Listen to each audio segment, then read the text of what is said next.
Assalamualaikum warahmatullahi wabarakatuh. Selamat malam, selamat pagi, selamat siang semuanya. Apa kabar? Semoga kalian sehat selalu dan juga semangat untuk mengikuti perkuliahan kali ini. Ketemu lagi dengan Bapak, yaitu Bapak Gagi Pradini Espar MM dalam mata kuliah pemasaran bisnis event. Oke, untuk pertemuan kali ini kita akan membahas tentang materi pameran, konferensi, dan sponsor. Yang kemarin kita sudah belajar nih, oh ya nih namanya sponsor, terusnya ini bentuk proposalnya. Nah sekarang kita akan lebih mendalam lagi. Sudah siap? Baik, kita mulai perkuliahan kali ini. Selamat menyaksikan.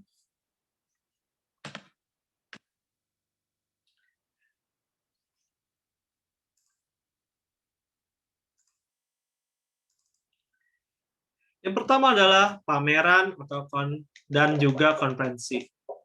Pameran pada dasarnya adalah sebuah event yang masyarakat yang diselenggarakan oleh suatu organisasi independen dan terbuka untuk umum bisa berkunjung ke dalam pameran tersebut dan dihadiri oleh kalangan pengusaha dan juga kalangan-kalangan masyarakat umum sebagai peserta yang bisa melihat pameran tersebut.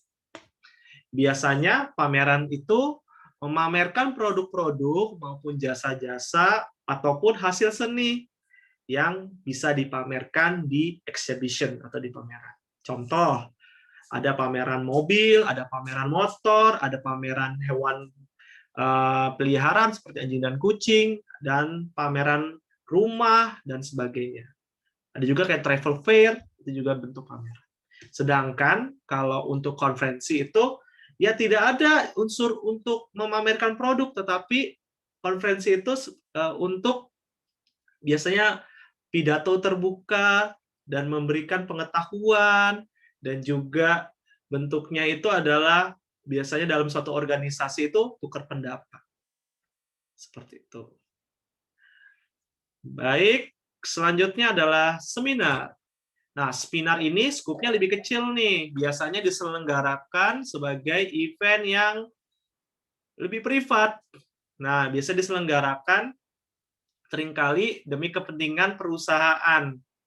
Nah, seminar biasanya berskala lebih kecil dibandingkan dengan pameran dan juga konferensi. Contoh, misalnya ada seminar pelatihan untuk karyawan public relation, jadi meningkatkan skill. Terus ada seminar ilmu pengetahuan tentang pentingnya internet, kayak gitu. Atau kalau misalnya skupnya anak kampus, ada maksudnya seminar untuk anti narkoba. Nah, jadi pesertanya nanti mahasiswa juga, seperti itu. Untuk mensosialisasikan dampak-dampak buruk dari narkoba, misalnya. Seperti itu. Oke, seminar sudah, kita kembali lagi ke sponsor. Nah, sponsor itu kita sudah ketahui ya, yakni penyediaan dukungan finansial maupun non-finansial yang yang pastinya nantinya kita terima sebagai IO ya. Ya dalam bentuk apa? Untuk apa? Ya untuk kegiatan kita. Terusnya biasanya si persponsor itu bisa perusahaan, bisa juga perorangan. Ya.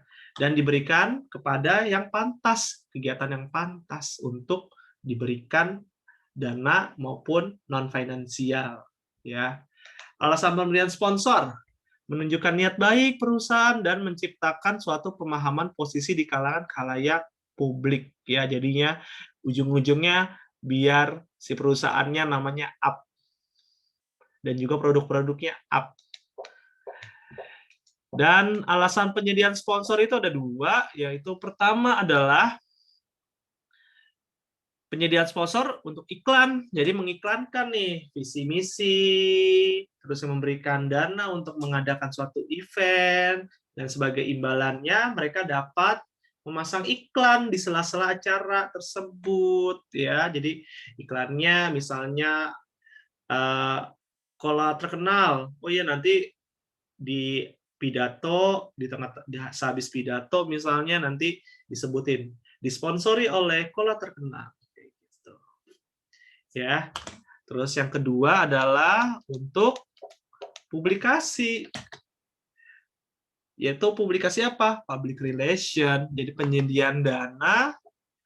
Public relation itu maksudnya adalah dana untuk menunjang usaha public relation sehingga penerima sponsor bukan hanya media massa tetapi juga acara olahraga, eksibisi seni, dunia pendidikan, pertunjukan, teater hingga individu tertentu. Jadi ini ada dua ya. Kalau ini untuk tujuan public relation itu pada suatu kegiatan event, tetapi kalau tadi yang di atas itu pada media kayak TV maupun radio, koran, internet ya. Jangan salah ya. Jadi penyajian sponsor iklan maksudnya itu iklannya itu diiklankan di TV, di radio atau di internet. Nah, sedangkan kalau untuk public relation di event ya. Takut salah pemahaman ya. Seperti itu. Sudah jelas ya? Bapak tekankan lagi, kalau yang fungsi pertanyaan iklan itu berarti di TV, kan kalau nonton sinetron, nanti di sela-sela acara, itu ada iklan kan. Nah, di radio juga. Nah, kalau di event berarti tujuannya untuk public relation. Oke? Selanjutnya,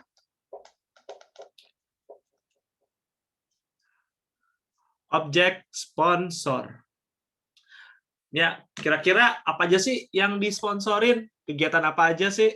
Yang pertama, kegiatan acara olahraga, contohnya kayak PON, SEA Games, Asian Games, Olimpik, acara-acara kebudayaan, misalnya acara di Jember Carnival, penerbitan publikasi, itu juga bisa publikasi-publikasi, penerbitan-penerbitan, eksibisi atau pameran, kegiatan pendidikan, acara-acara amal, acara-acara lokal, acara penghargaan profesional, misalnya AMI Award dan sebagainya. Miss Universe juga bisa disponsori oleh pihak sponsor.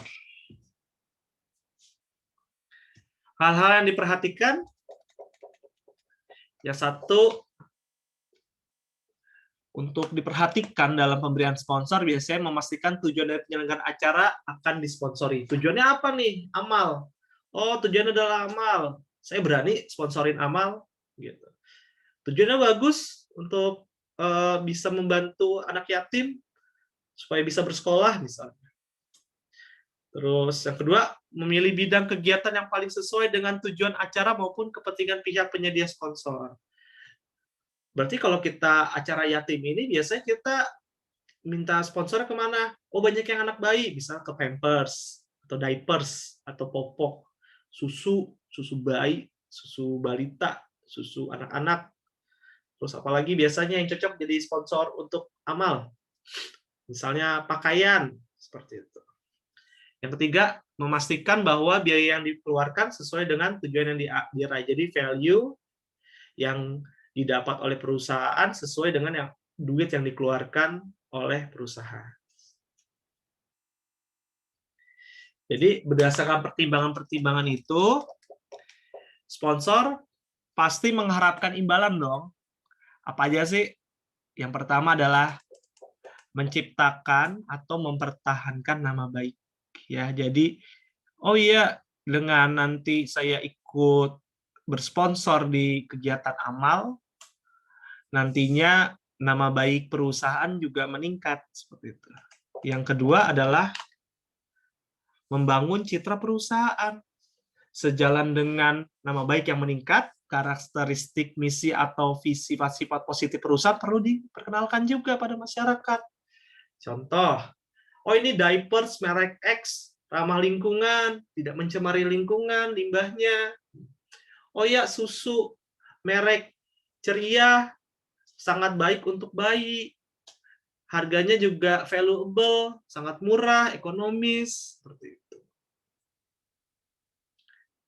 Terus dengan diapers ini, perusahaan berharap semua kalangan bisa beli diapers ini tanpa terkecuali, misalnya visi misinya seperti itu. Jadi bisa dikenal, citra perusahaannya bisa dikenal. Oh iya, perusahaan X memproduksi diapers dan susu. Wah, ini ekonomis dan juga valuable, bernilai tinggi. Jadi kita bisa beli. Selanjutnya, identitas perusahaan. Jadi sponsor membantu perusahaan untuk memperkenalkan identitasnya ke masyarakat luas. Oh iya, ini merek X, diapers X ini murah meriah dan bagus, kalian harus beli. Ini contohnya. Jadi bayi di panti asuhan ini bisa pakai ini. Nah gitu. Nanti kalau yang mau nyumbang lagi bisa kok pakai diapers ini. Kayak gitu.